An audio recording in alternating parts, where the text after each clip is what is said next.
Okay, so I just told you guys about the orbital elements, but what good are they unless you know how to manipulate them? And I'm going to show you with the spacecraft how to manipulate every orbital element that you need. Okay, so we're going to start with Semimajor Axis and go on from there. Do you remember orbital transfers in the last episode? You should, because it was the last episode. So what we did basically was change our Semimajor Axis by about 400 kilometers, from 200 to 600 kilometers.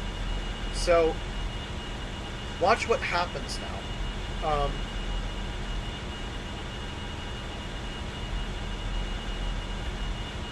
I'm going to fast forward now to the other side of our orbit, and we're going to circularize this. So we turn prograde. Now watch what happens to the Semimajor Axis as I fire the engines. This is going to happen quicker than the Earth because Ninda is smaller. Oh shoot, my G. 10, 9, 8, ignition sequence has started. 6, 5, 4, 3, 2, 1. You can now see 0. our Semimajor Axis and we have is growing. liftoff. That's because we're adding more energy from it by... Oh, whoops, I was reading the wrong things. We're adding more energy to it by our engines, and you can see we've just raised our periapsis, and in doing so, we also changed our eccentricity. We have zeroed it out for the most part, getting a circle. So the way you change your Semimajor Axis is by burning either direction, prograde or retrograde. That's this direction or its exact opposite, which is here, retrograde. So it's a prograde or velocity or retrograde velocity burn at the apogee or the or apopsis or periapsis or any object, and you can do it anywhere in between. If your eccentricity is low, if it's high, you're going to suffer a huge efficiency loss.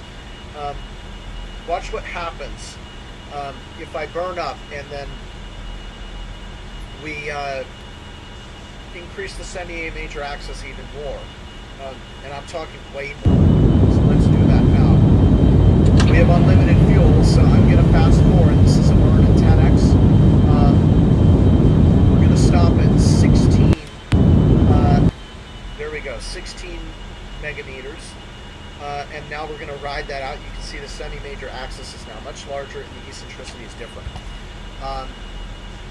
So, okay, we're at halfway now. Watch what happens. And I'm just doing this quickly because I can. I'm going to try and do it again. And though you can see as it's increasing, we're suffering an efficiency loss. It's not doing it nearly as quick as it should be. But really what this is doing is changing our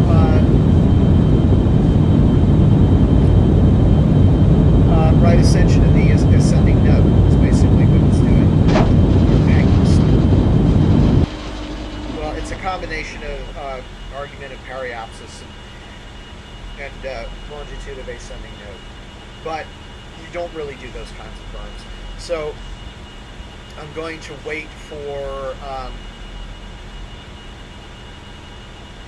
apogee, and you can see the gravitational strength of Ninda is dropping out as we're going further out. And we're going to circularize here. So we're going to go ahead and fire our engines now again. Again, not really concerned about efficiency losses because we have unlimited fuel. So now you can see we've just doubled pretty much our Semimajor Axis. We're now way out from the planet.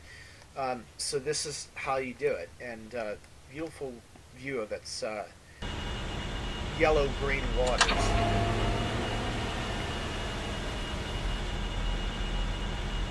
We're probably pretty close to the geosynchronous altitude.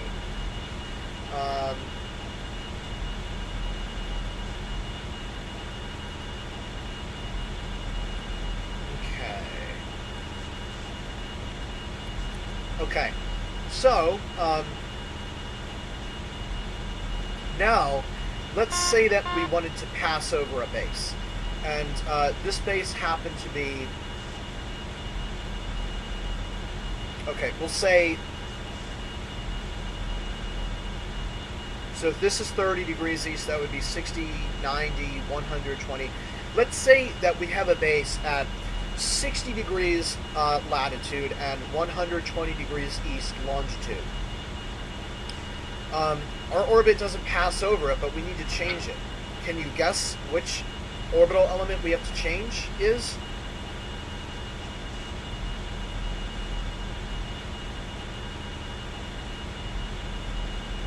And I did that awkward waiting thing like you see on those crazy, stupid kid shows and stuff.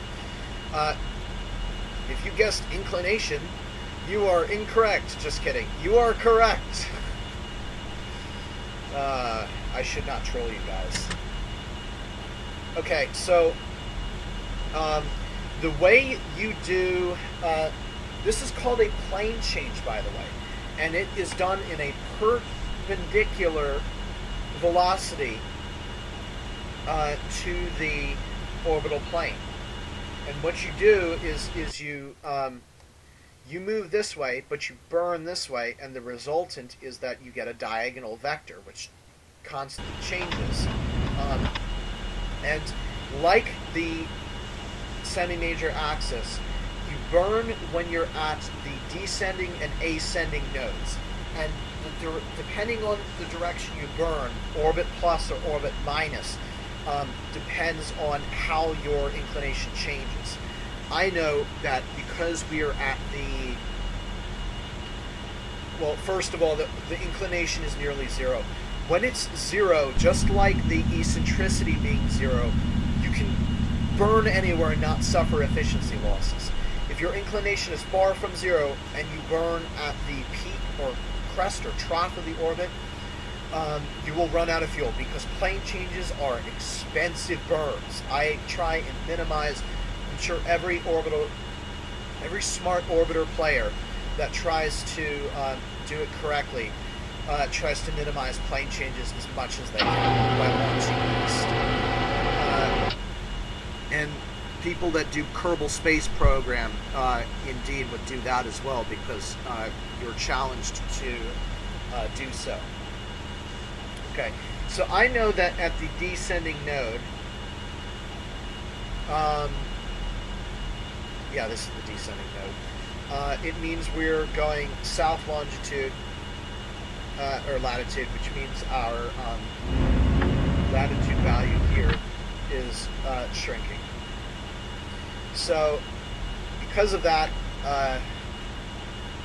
if we were to burn orbit minus, that would send our ground track down here. But we don't want to do that. We want to go orbit plus. So we're going to go up here. And actually, I'm going to do the cheat again and bring our orbital elements down, because I have a feeling that we're far enough out that the rotation of Ninda is going to cause problems. Okay, so orbit plus it is, and this is going to cause the ground track to start moving in direction as this. It's supposed to be a straight line, but it's not. Well, it is, but apparently it's not, because a two-dimensional map and orbiting the sphere. Okay, so this is our target right here, and here is our direction burn. We're now at orbit plus. This is the direction you burn in to increase your inclination at the descending node. So now we fire. And this is a long burn, because remember what I told you about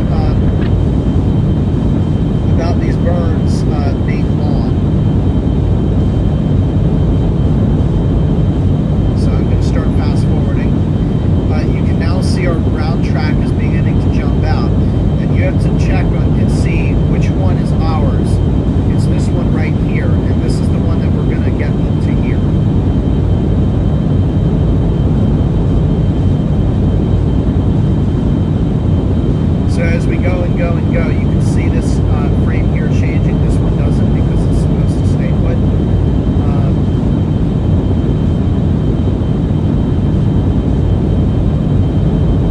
Okay, you always want to make sure that you average your burnout on your node here, because if you don't, that's it.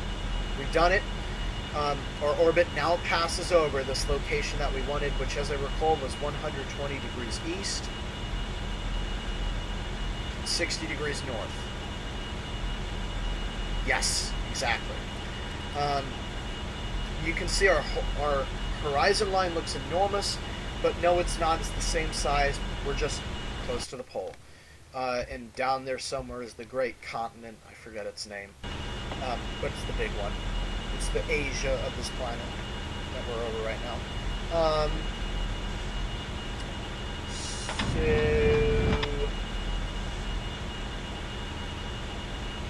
Okay, the next thing that we want to do, you can also see a little bit of orbit has bled off to eccentricity due to planing loss. That's normal.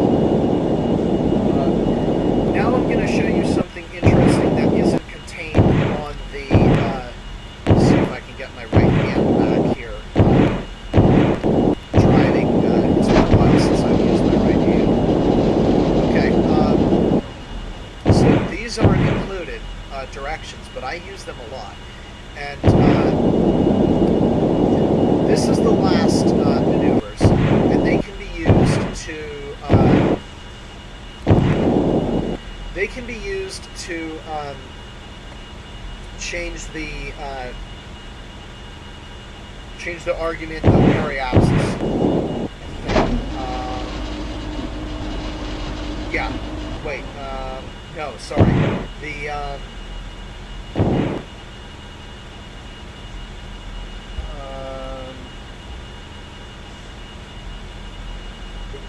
right ascension to the ascending node. Basically, what it does is I can actually change or influence when I want these. When I want the orbital elements to come by. It's expensive, and I wouldn't recommend doing it. But I have flown in another fictional solar system, well, I should say star cluster that I made, with over 150 planets and moons, and I have landed on tiny little moons that have nearly no gravity, and you can manipulate the orbits and just take advantage of it. Okay, so if I burn towards the planet,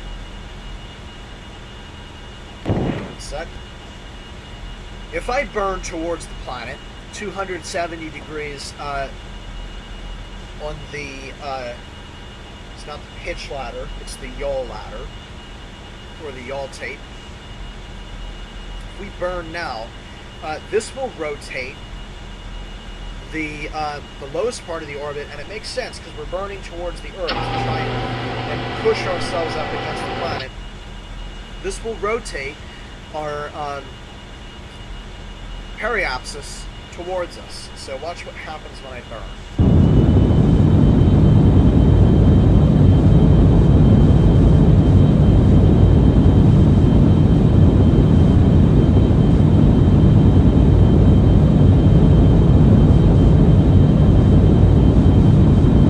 We also have to keep up with the we have to move because the orbit changes as we change, so we have to change the direction to make sure it's always on the vector here. But as I fast forward time, you can see this works for a little bit, not all the time. And now I'm going to burn opposite, and this will turn our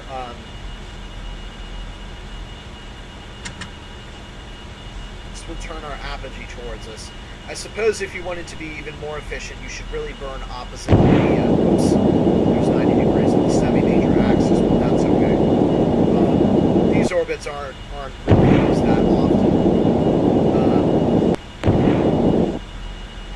But still. Okay, and then this will rotate this counterclockwise.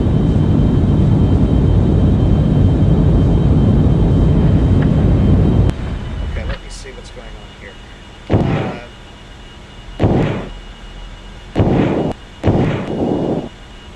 Oh, I'm I'm sorry. I see what's going on. We're burning out from here. Sorry about that. It's been a while since I've done these maneuvers. I hope I'm not confusing you guys further by doing this.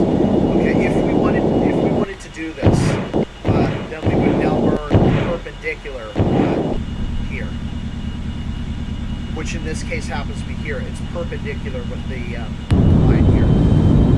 And there now you can see the perigee is rotating towards us. There you go. That's what I was trying to get at. And then if we go retrograde, then we can do the opposite. We can get the apogee to rotate towards us.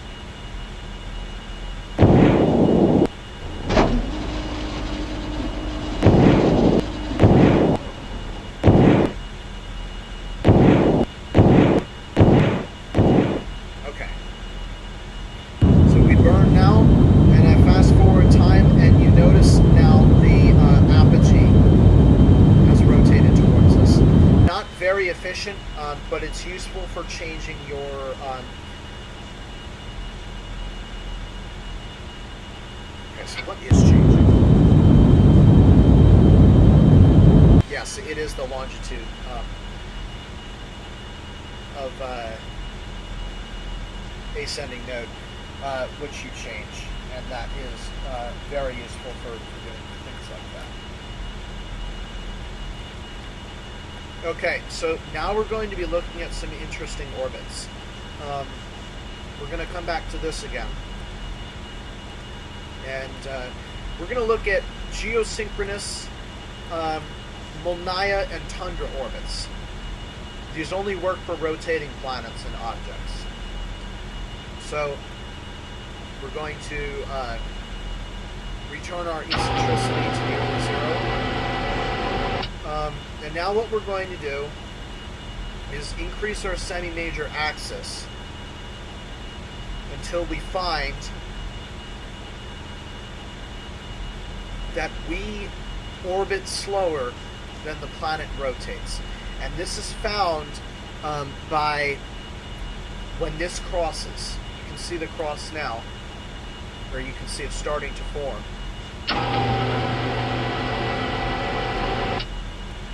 So I basically have to find where that is. There's a calculation for it, but I don't want to do that, so let me just find it real quick. Okay, so I'm pretty much at it now. And so now what we're going to do is set the inclination to 0 degrees and do a little bit more trimming here until we get it. Just like one more. Far. Let's do 40 and see what works. Okay, so at this altitude, we orbit at the same speed the planet rotates, which happens to be 2,210 meters per second. Not that the planet is rotating that fast, but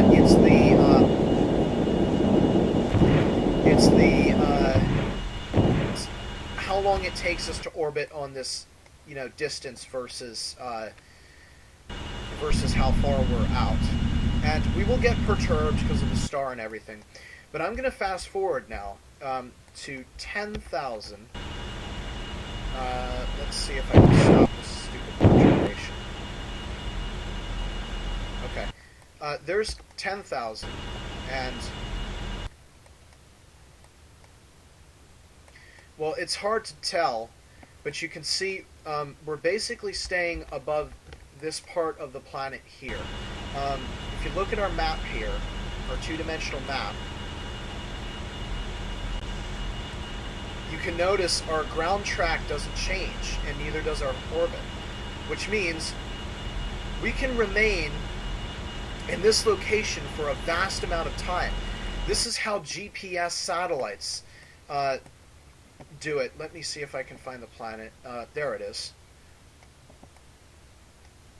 So this is how GPS satellites orbit, is by staying above the same location over and over again. There you can still see the same peninsula. So this is a geosynchronous orbit. We're remaining stationary over 131 degrees east and the equator for the most part. Now, some interesting people in the U.S. thought, well, how about for surveillance and, you know, Google Earth kind of stuff? So someone envisioned taking a geosynchronous orbit and giving some inclination to it, say about 50 degrees of inclination. Now watch what happens.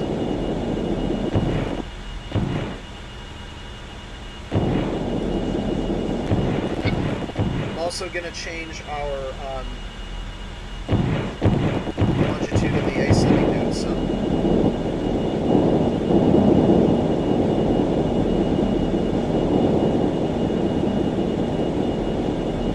Last thing that needs to change is the eccentricity. 0.3 should probably do it. Too much. Let's go 0.13.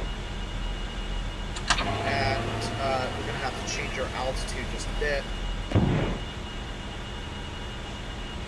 Okay, so that's probably made it worse. Let's go there. And that's made it worse again. It's difficult to make it, but that's pretty close to what I was looking for. This is partly geosynchronous, but what it does is allow you to... this isn't really going to do any good unless I change the inclination to, or the eccentricity to something huge. One sec while I refine this. Okay, so we're in a tundra orbit now. Somebody got the idea, perhaps we could stay over a high place for a long time and then revert to a low place for a short amount of time. So, watch what happens now. We're out here for a long time because the gravity is weak, and then we got swung in here really fast and then go back out. This is useful if you can't get in a geosynchronous orbit. It doesn't have to be refined and kept as often. And it's useful if you want to be over here for a long time and do imaging. Swing right back around and get back here as quick as possible. So as we go up to 1,000 X and check the... Okay, we're fine on the altitude. So let's go up to 10,000. You can see now we come in, all of a sudden swing by really fast, and then we slow down again. And then we sit out here for a long time, watch the planet turn, and then we get swung back in here really fast again, and then we're out again for a long time. So this is a tundra orbit, and it can be really useful if there were two continents here, a north one and a south one, and you wanted to be on the north one or the south one and spy on the other, or just pass over it without wasting your fuel on the others. In the case of this planet, it doesn't look visible right now. In the case of this planet, there are a north and south pair of continents, like the Americas. So, that might be the south end of one, but I can't tell from here. So that is a tundra orbit. The last orbit I want to cover is a Molniya orbit. Years ago in Soviet Russia, the geniuses there wanted a way to spy on the United States without wasting time high above the planet. So what they devised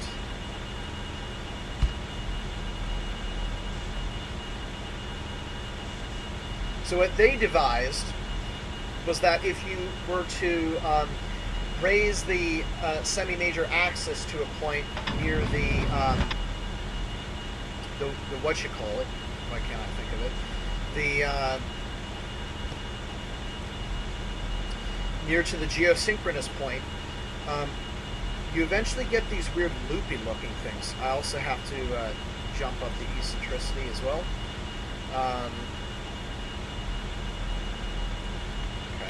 find this real quick. Okay, so here we have a very nice looking Malaya. And so what the Soviets devised was, is there a way for us to spy on America and then skip over everything and then hold the spacecraft over the Soviet Union and dump down the data that they had just collected, and then skip over the rest of the world again, all the way over to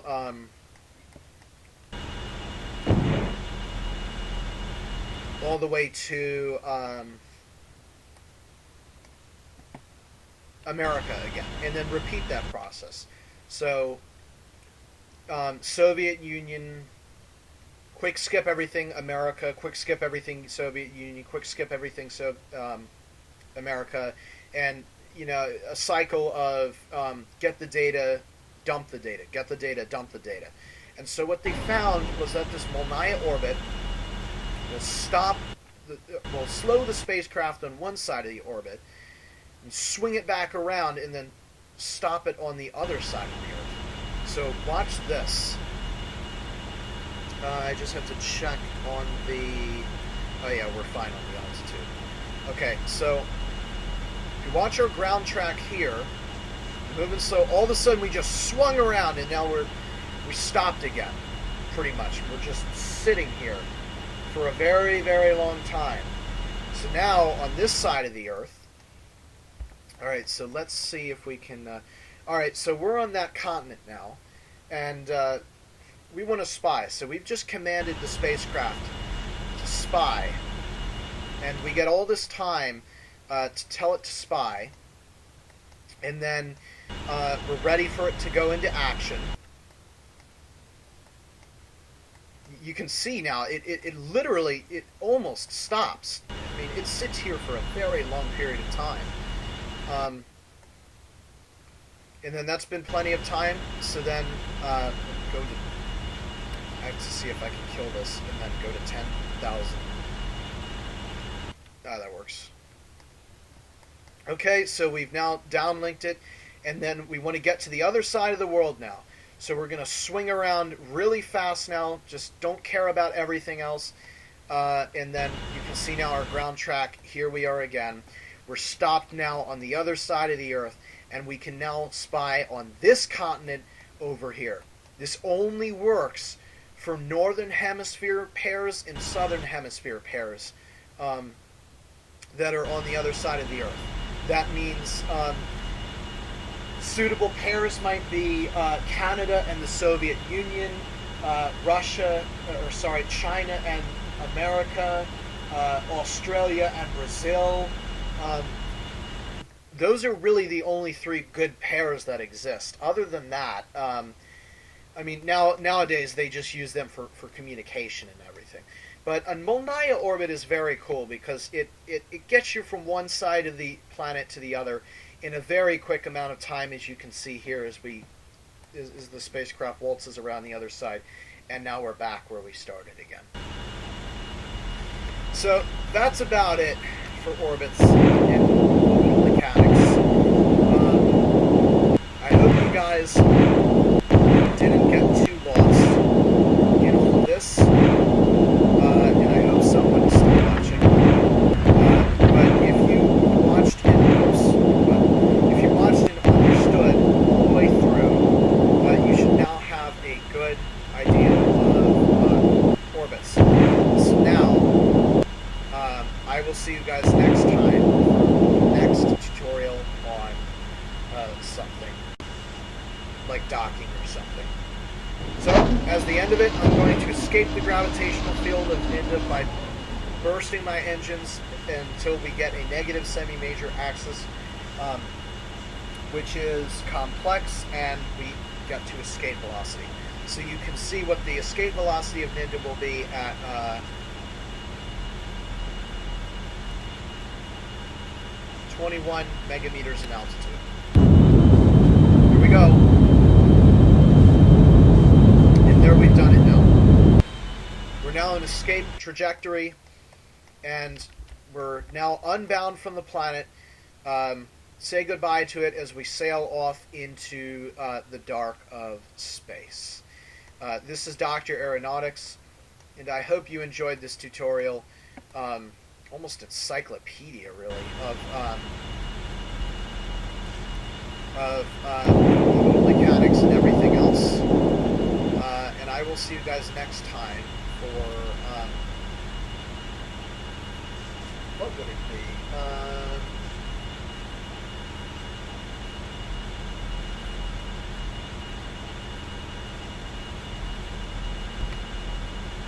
I suppose that the next tutorial is on RCS translation, surface translation, and